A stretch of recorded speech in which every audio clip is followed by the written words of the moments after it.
1965년 미국은 공산주의 확산을 막기 위해 베트남에 본격적으로 개입했습니다. 당시 미국 정부는 뛰어난 군사력으로 단기간에 승리할 것이라 확신했죠.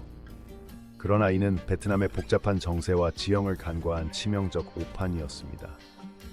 미국은 남베트남 정부를 지원하며 전쟁을 시작했지만 이는 장기적인 참사의 서막이 되었습니다.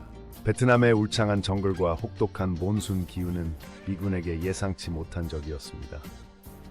진흙탕에 빠진 장비, 말라리아에 시달리는 병사들은 전투력을 급격히 약화시켰죠. 특히 고엽제 사용으로 환경이 파괴되면서 현지 민심도 잃었습니다. 1966년 한 해만도 질병으로 2만 명 이상의 미군이 전투 불능 상태가 되었습니다. 베트콩은 지뢰, 함정, 야간 기습 등 예측 불가능한 게릴라 전술로 미군을 괴롭혔습니다.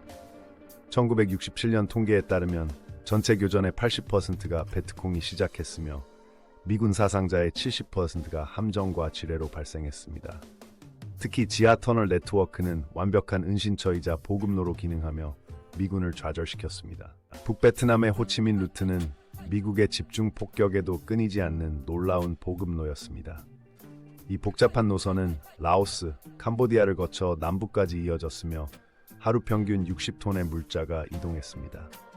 1965-1972년 미국은 이 길을 끊기 위해 200만 톤의 폭탄을 투하했지만 오히려 북베트남은 더 정교한 지하시설을 구축하며 대응했습니다. 1968년 테트 공세 이후 미국 내 반전 여론이 폭발했습니다. 특히 네이팜탄에 의한 어린이 피해 사진은 전 세계에 충격을 주었죠. 1969년 여론조사에서 전쟁 반대 비율은 58%로 치솟았습니다. 대학 캠퍼스에서는 대규모 시위가 벌어졌고 1970년 켄트 주립대에선 시위대에 대한 발포로 학생 4명이 숨지는 사태까지 발생했습니다. 미국이 지원한 남베트남 정부는 극심한 부패로 민심을 잃었습니다. 고위 관료들은 전쟁 특수를 누리며 사치했고 군 지휘관들은 유령 병사 명단으로 급여를 착취했습니다. 1971년 한 보고서에 따르면 남베트남군 탈영률은 25%에 달했죠. 이런 상황에서 미국의 현지화 정책은 처음부터 실패할 운명이었습니다. 북베트남은 소련과 중국으로부터 막대한 지원을 받았습니다. 1965-1975년 동안 소련은 20억 달러 상당의 최신 무기를 제공했죠. 중국은 32만 명의 지원병을 파견했으며 북베트남군의 70%가 소련제 무기로 무장했습니다.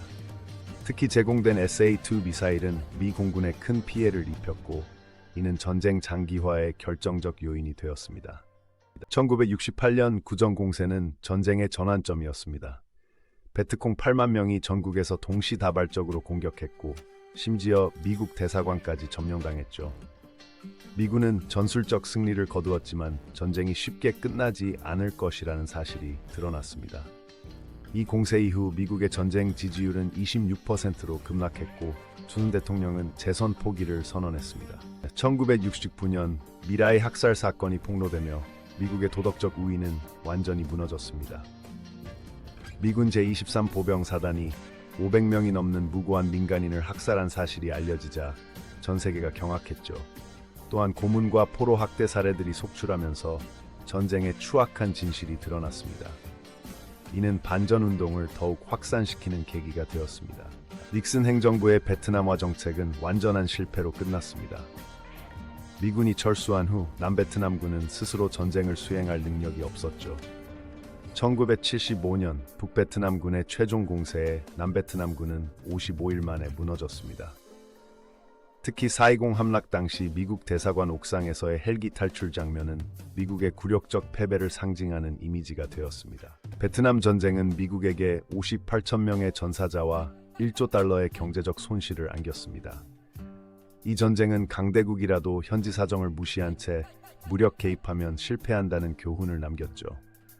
또한 언론의 자유와 시민의 저항이 전쟁을 멈출 수 있음을 보여주었습니다.